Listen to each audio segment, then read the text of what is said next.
I have half an hour. I have 72 slides, so I'm going to talk quickly.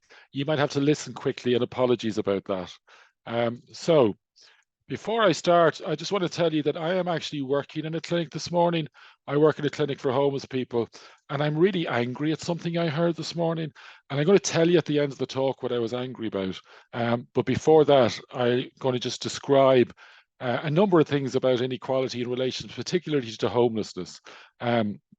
And I want to start by just showing you, this is the surgery I first started working in 1997, the surgery with the spider's web there across. And when I first started there as a naive young GP in 1997, I had gone through my medical training, had been totally prepared to deal with all sorts of infections, all sorts of cancers, diagnose and treat them, all sorts of medical complaints.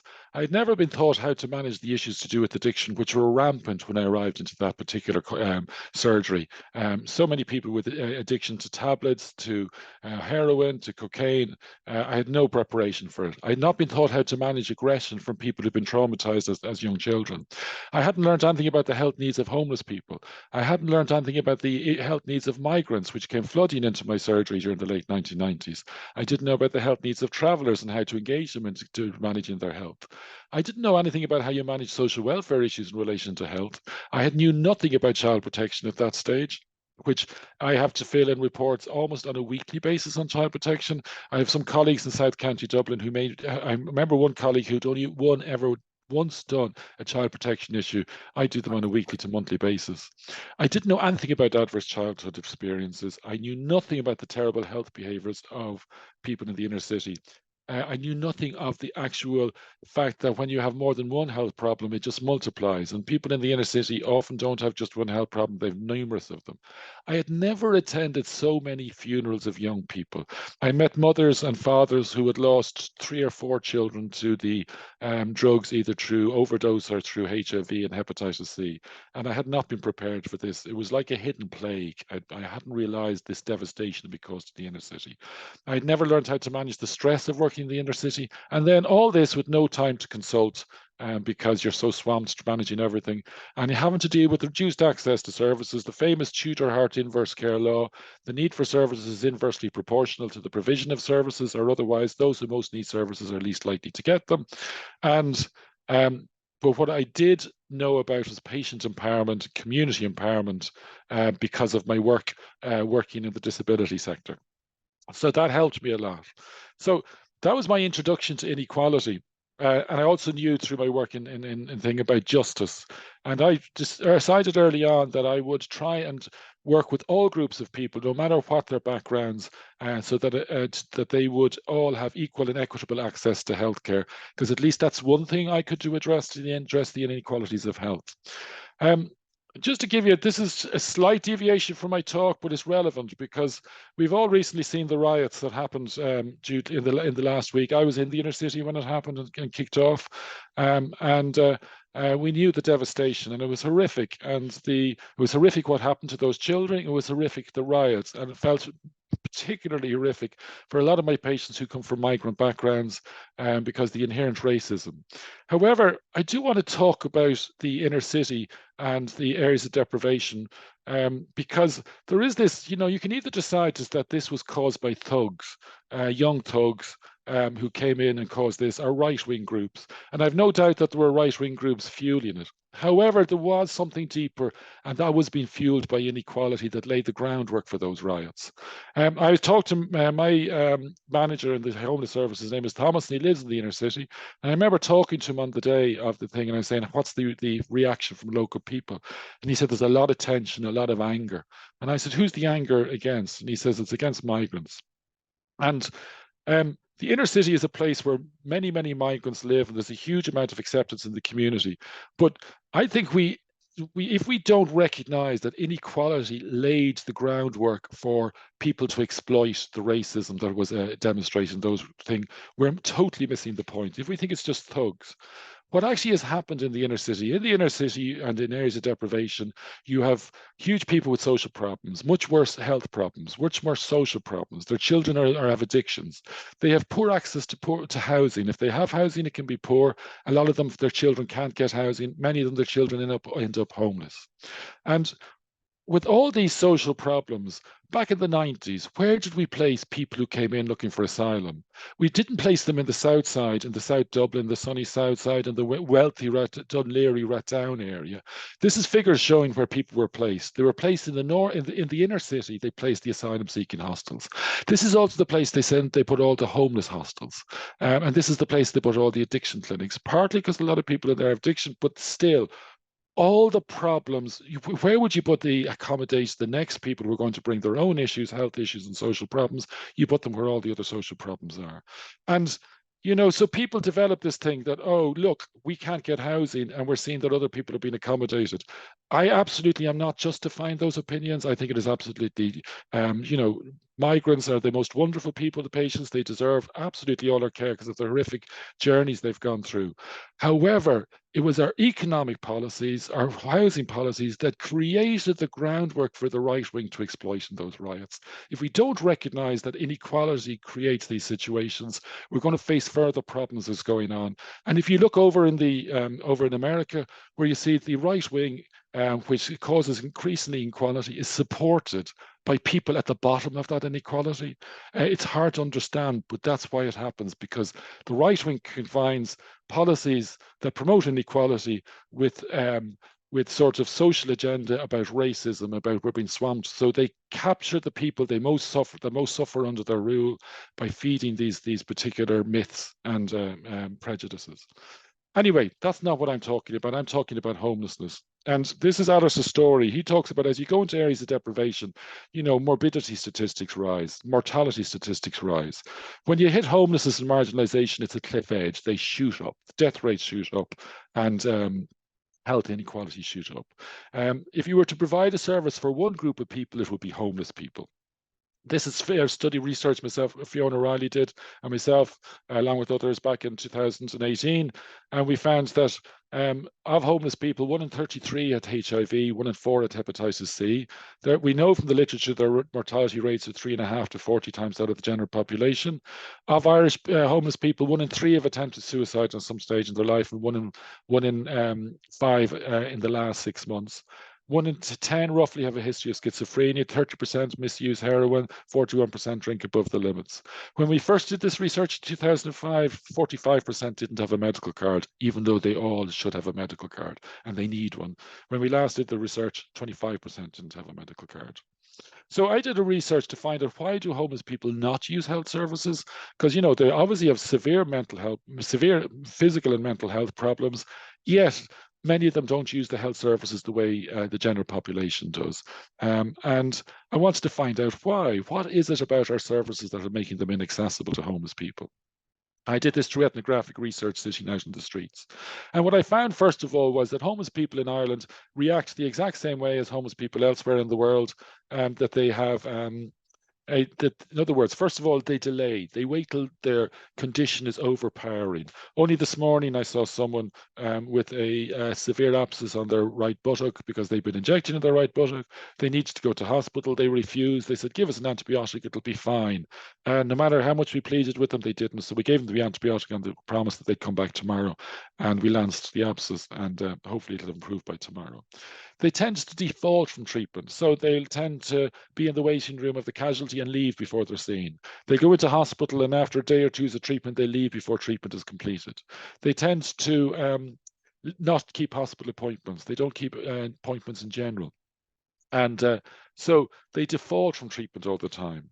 They tend to avoid using general practice services, and as a result, they tend to be high users of emergency department services.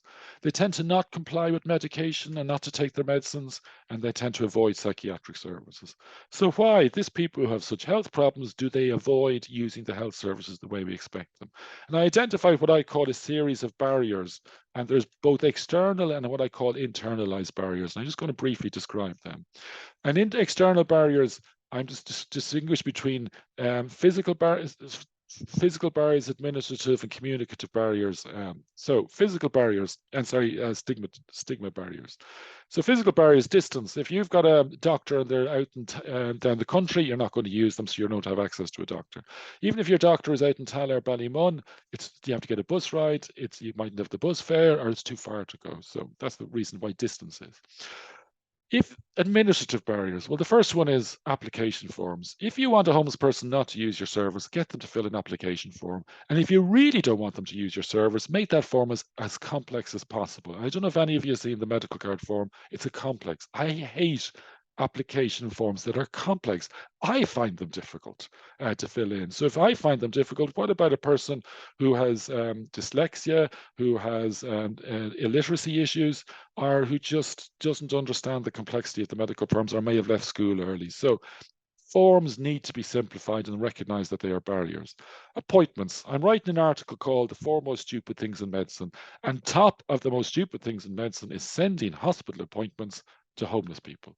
Of course, they're not going to keep them. It isn't just that they don't get them because they're homeless, but also they don't have regular lives. They don't keep diaries. They don't have, their lives are chaotic. They just don't keep appointments. Even if they know about them, they forget about them. And they disappear into the mass of activity that they're trying to do to survive in their everyday life. Everyone finds a queue difficult. But if you ever look at homeless people in my waiting room every morning, we have around 100 people coming in and out, and they don't sit still. They're always moving around because they find it difficult to sit still. So waiting queues are particularly difficult for homeless people. They're in really difficult if you have an addiction and you go into withdrawal. So if you're in casualty where you have long waiting times and you're on heroin and next you go into withdrawals and you have to go out and score, what usually happens is when you come back in, they say, oh, you left, so you're back at the end of the queue. Same if you go out to drink alcohol, if you're addicted to alcohol. I call it the never-ending queue. Rules of service. We all need rules of services. And every time it says you need rules because we have to keep people safe. However, when you apply rules of services strictly to a group of people where rules were applied when they were children by stick, fist, and shouting, they will react the way they learn to survive as children. And if you apply them strictly, they will start to react by shouting back, getting angry. And what happens is you'll get more, say, you need to abide, they'll get more angry, and eventually they get kicked out. And the people we end up kicking out of our services are the ones who are most likely to die because they've had the most traumatic backgrounds and the ones most likely to be using drugs and engaging in dangerous behavior. So I'm not saying that we don't have rules, but you need to engage them, recognizing the effect of trauma. So in our surgery, we actually do. We've Tommy outside, Dave and John, who talk the people down and say, come on for a walk, you're getting angry, this is going to work against you, come on out and have a chat, have a smoke. And if this person's getting angry, they engage with them, say, come on into the room and what's going on for you. We use humor. I remember I had a patient come in who was looking for benzodiazepines, and we have a way of saying no. We said, I'm really sorry, we're not allowed to prescribe those things. But we can help you in lots of other ways. So we try and make it positive. But he wasn't buying it and he was getting more and more angry. And eventually went out in front of the big crowded room and turned to everyone and shouted in front of the big waiting room, that's one little fucking dickhead of a cunt in there. And I opened my door and I said, excuse me, I am not little. By the way, I am little. But he laughed and he says, you're mad. But he came back the following week. So it's about using strategies to try and avoid triggering off the traumatic response. Absolutely keep the rules, but imply them in a way that's inventive and manages. Stigma and discrimination was the single biggest thing I found caused people not to use services. The story I always give is about a couple of mine who were homeless in Stephen's Green for 3 years. One Sunday, no services were open, their tent was blown over, they were wandering around freezing cold and soaking. He became hypothermic, and as they were brought into hospital, and as a doctor and nurse were cutting off his clothes because he was unconscious, the doctor turned to her and said, this is disgusting, the condition you've both got yourselves into. She swore that she would not actually when he recovered, they both swore they wouldn't go back to casualty unless they were dying. And I think they lost out on stigma, but I also think that doctor lost out because of stigma. I think you can't blame, if you're not going to blame, you can't blame upwards or downwards. So I understand why stigma may get concentrated in an institution where people are way too busy, stressed, and working long hours. However, we all enter medicine to save people's lives, and that doctor lost that chance. Not only did they cause them not to engage in services, but they lost a chance to change people's lives. Those same couple ended up going into a young doctor in a mobile health unit we set up in Safetynet, and the doctor got them referred to us. We got them onto methadone, we got them into the Simon detox. Simon got them accommodation, got them to a pre-university course, and she has just qualified 2 years ago from Trinity College in psychology. That doctor lost the chance to make an intervention that would change someone's life. That's why we enter medicine. I also identified a number of conversations. I won't spend time on these, what I call conversations of exclusion. The benzo conversations. I need benzos, doctor. We don't do benzos. Why don't you do benzos? Because we're not supposed to take them. They're addictive. And they become into lecturing tone. And that conversation usually deteriorates where the patient runs off, pissed off at the doctor, and the doctor says, good riddance. The mistrustful conversation is because patients tell lies or they steal things, and doctors get so offensive. They says, you've broken my trust. I think doctors sometimes confuse medical relationships with romantic ones. I don't actually need to trust my patients because I know poverty and exclusion and the system forces them to tell lies or to steal things. They have to tell lies because they won't get benzos off me if they tell the truth. But I don't mind them telling lies, but I don't necessarily give into it. So the blaming conversation is where you blame the person. And the assertiveness conversation, that's where I brought a young man who told me he had chest pain to casualty. And I said, I'm bringing you straight to casualty. He said, I've just been. So I said, I'll get you in there. I brought him to casualty, brought him up to the receptionist, said, listen, this man needs to be seen. Sat down very pleased with myself as she sat to take his details. 2 minutes later, he was shouting at her. And I ran up and says, what are you shouting? She says he has to leave. And I was able to say, listen, I'm really sorry, but he's got chest pain and my name is Dr. Austin O'Carroll.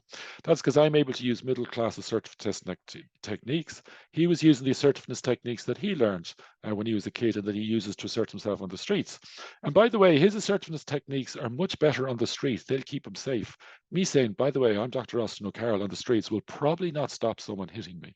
So, you know, it's about recognizing that we just have learned different skill sets due to our background.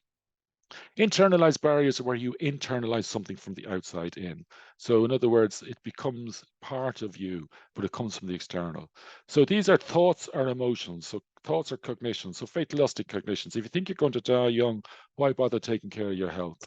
Or if you, as one man said, he said, I've 32, I have no kids, I'm addicted to drugs, and he said, I've no partner, what's the point?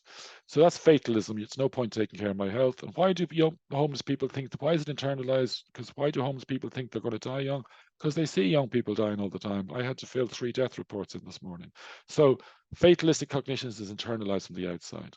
Denial. So that person who says, I'll be fine, just give me the antibiotics this morning when I was trying to get him to go to casualty, he says he's in denial that it's a serious. And what's the point in denial? Well, you know, if you're homeless, it's probably good to be in denial, because if I was to face the reality of homelessness, it would probably overwhelm me. So probably denial is a good way of managing homelessness. If you presume you're going to be discriminated, so you don't bother going to a service. So some services say, oh, we never get homeless people. They have effectively got out the message that, you know, you're so discriminatory, there's no point even going there. Self-blame. If you blame yourself, oh, I'm just one about the doctors, that's internalized because you blame yourself. To me, the cause of homelessness and addiction is a poverty, and all the statistics show that. I won't go into that argument, but it's clear if anyone wants to discuss it. And then the need to survive cognitions. If you've got to manage to get your first on the bottom of Maslow's hierarchy for needs, you know, is food. But for homeless people, it's probably drugs or alcohol. First of all, you get your drugs and alcohol. You have to tap to get the money or steal. Then you have to get your food. Then you have to get your accommodation. Health is way too high up that pyramid to be reached. Then there's the emotional barriers. A lot of homeless people are afraid of doctors and they're afraid of hospitals. Hopelessness. If you don't hope that you're going to, if you have no hope of a good future, what's the bother in taking care of your health? If you have no hope, what's the point of going to an appointment? Embarrassment. Some homeless people know they look different, and sitting in a waiting room, they know that they're standing out and that they look different. If you don't think you're worth it, you're not going to take care.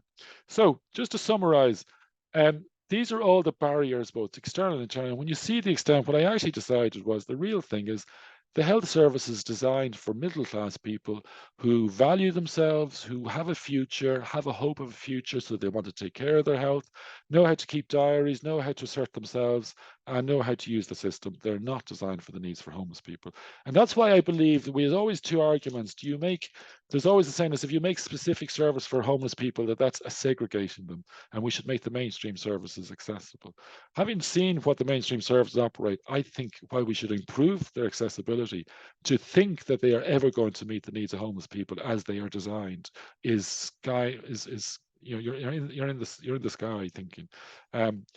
You need to get practical. We need to develop services that suits them. That's why we bring services to where they are. We bring clinics to their hostels. We bring clinics out in the outreach clinics. That's why we develop services where we bring consultants. And I'm going to describe the services we do now. As I said, a lot of the causation for the factors we've saying is both childhood adversity and poverty. I'm not going to go into all the evidence behind that. sorry, just where first of all to talk about what did we do in to respond to this. So we developed services in Dublin. There's an extensive network. I'm going to fly through them just to show you the range of services that where we bring services to homeless people.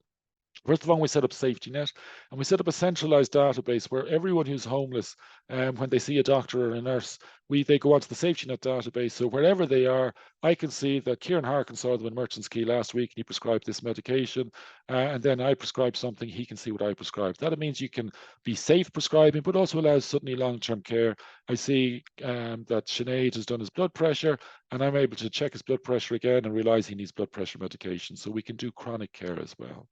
Safetynet, we set up as a service. There's a number of one of the main of the probably the main of a range of services, a health service for homeless people. It provides in-reach clinics where people go into hostels where there's a lot of homeless people with health needs.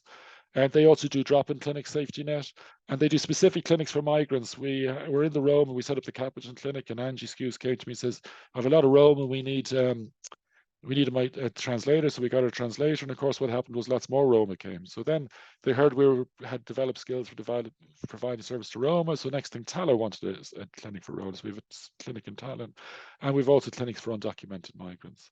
We do a mobile health and screening unit that has an X-ray scratch for TB and bloodborne virus screening as well, and we have a mobile clinic that goes out to rough sleepers because they won't access the drop-in services.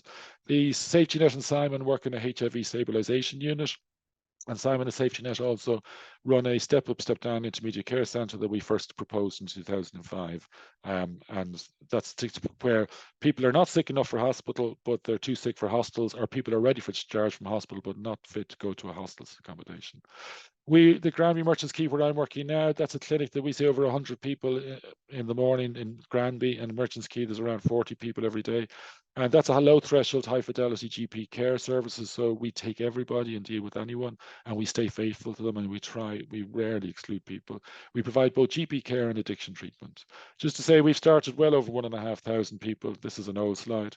And we did research on several occasions. We found 86% retained in treatment, which is really good outcome, particularly for a chaotic group as homeless. But interestingly, within a few months, 80% of people's accommodation status improved. They went from rough sleeping to hostel or hostel to their own place.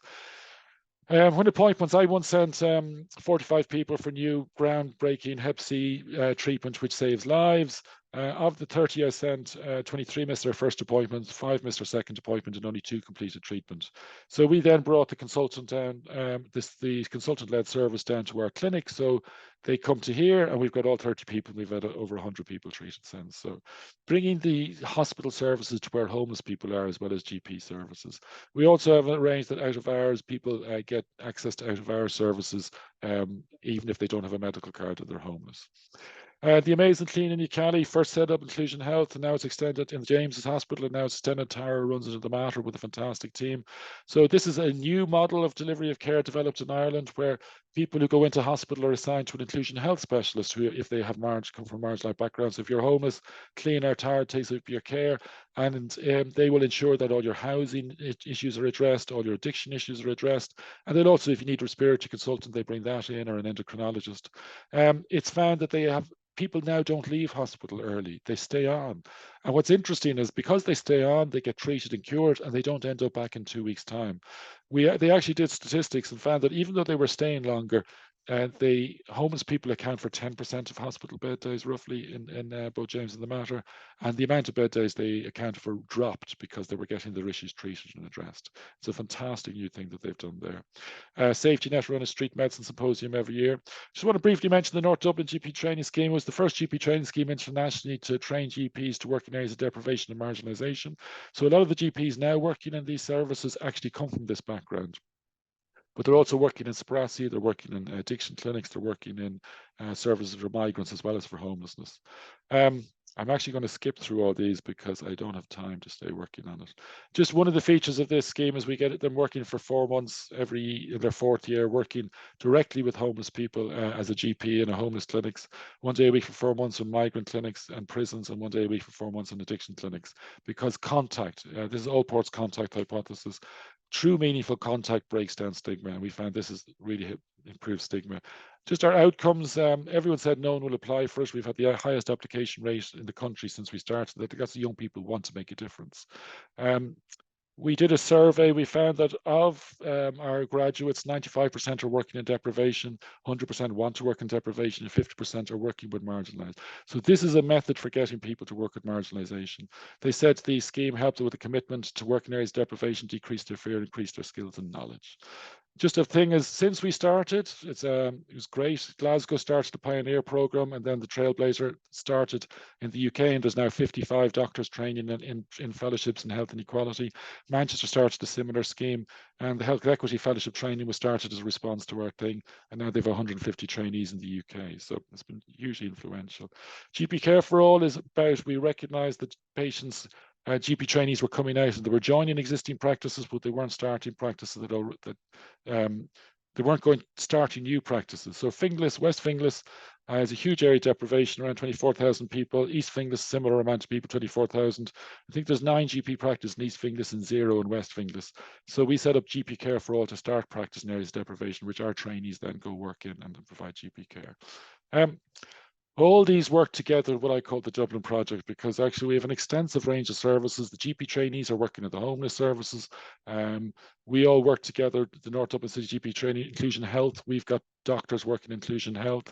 GP Care for All has doctors coming from the GP training scheme, and we provide services to homeless people wherever we set up GP Care for All. So all these services interlink into a network of supports based on the idea that homeless people need a health service and marginalized people need a health service that's designed specifically for them. So I suppose before I finish, just to give you that story that made me angry when I started, I had a young homeless woman come in. She actually isn't homeless. She has been living in her own apartment for the last 5 years. She was homeless 5 years ago. She's now 24. She was 19 when she was homeless. She basically got herself an apartment. When she got the apartment, she was getting paid half of 950, and the apartment was around 1250, so she had to pay €300 on top. She worked in a particular job that does shifts. However, every year the rent went up, and it is now up at €1,700, so she has to pay 650 on top of her thing. She was doing extra shifts to keep up with this payment. She said she couldn't actually eat proper food because she hadn't got the money to spend. She couldn't get out to meet friends. She had no social life. So she has just decided this morning, she gave up her job 2 days ago because she said, I'm going to become homeless. If I become homeless in a hostel, I'll actually have more money to buy food and socialize. That is disgraceful, that we allow landlords to just pump up rents like this, and it results in this. And we all know she is not an isolated case. It's just horrific that someone has to choose homelessness because of this economic policy. So I suppose all the thing we're doing is the idea is we want to create this idea that when you approach a health service, the health service is saying no to you, to the idea that we are here to say yes to you. And in developing all these services, we always have to recognize there's many people involved. It may sound like there's just one person, there's tons of people involved. This is an old slide, there's many more people involved since this slide was made. And thank you very much.